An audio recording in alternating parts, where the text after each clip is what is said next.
and welcome back. We are talking all about measuring things today. And I don't want you to use a ruler. I want you to find some things to measure with that are different. We call them loose parts. So you may have cubes. I'll show you what I have.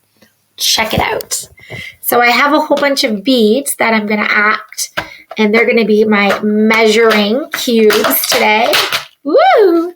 And then I have a string that I'm going to be able to measure with, and I have some scissors to cut.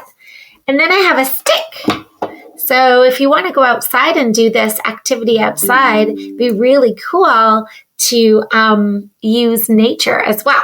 So it happens to be very snowy where I live today and very cold. So I am going to probably use things not found in nature. But if you have a collection of rocks and sticks, fill your boots. Okay, so the first thing is we're going to measure length of things. So the length of things, how long they are. You see, I have lots of transportation here because we've been studying about transportation. We have a car and a bicycle. You got it. What's this?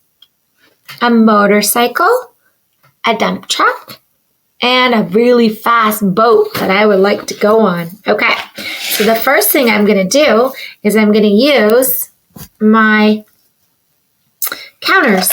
Which one do you already think is going to be the longest in length?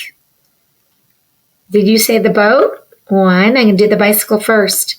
2, 3, oh my goodness, 4. Hey! That's 4 long. Now I'm going to try, okay, let's try the boat. I wonder how many beads long it is. 1, do you have a guess?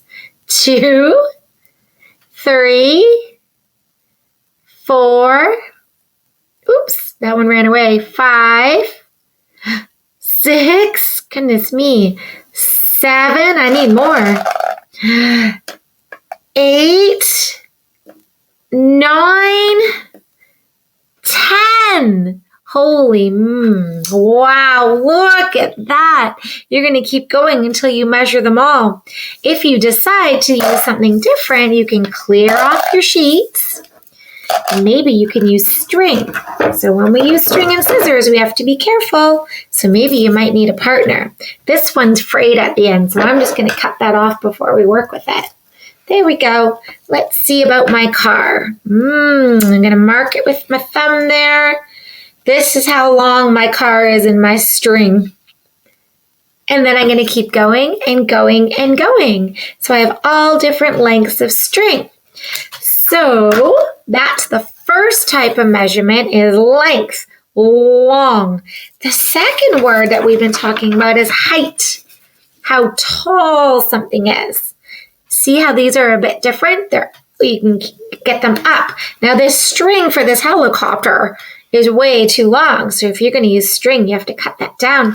Maybe you could use sticks for this guy. Oh, I'd have to break my stick for this airplane. But you're going to go ahead and you're going to measure. Woo, I almost dropped my stick. The height again. So here's my sailboat. 1, 2, 3. Oh, I don't know. There's a very tip of the mast there. 4. It's 4 of these counters high, or these beads high, and then you're going to keep going and going and going. So this is our measurement. And again, you don't have to use pieces of paper to measure things from. You can always go grab something. Excuse me, Nuts. There he is. Nuts, can you please lay down? Sure. Well, your tail's kind of getting in the way. We'll do this. Can I measure Nuts with a string? See how tall he is. Okay, Nuts, stay still. I know this won't hurt. Tippy toes to the top of your little ear. Okay, Nuts, I'm going to show you something. Are you ready to see this? Look at this. This is how tall you are, buddy, in a string.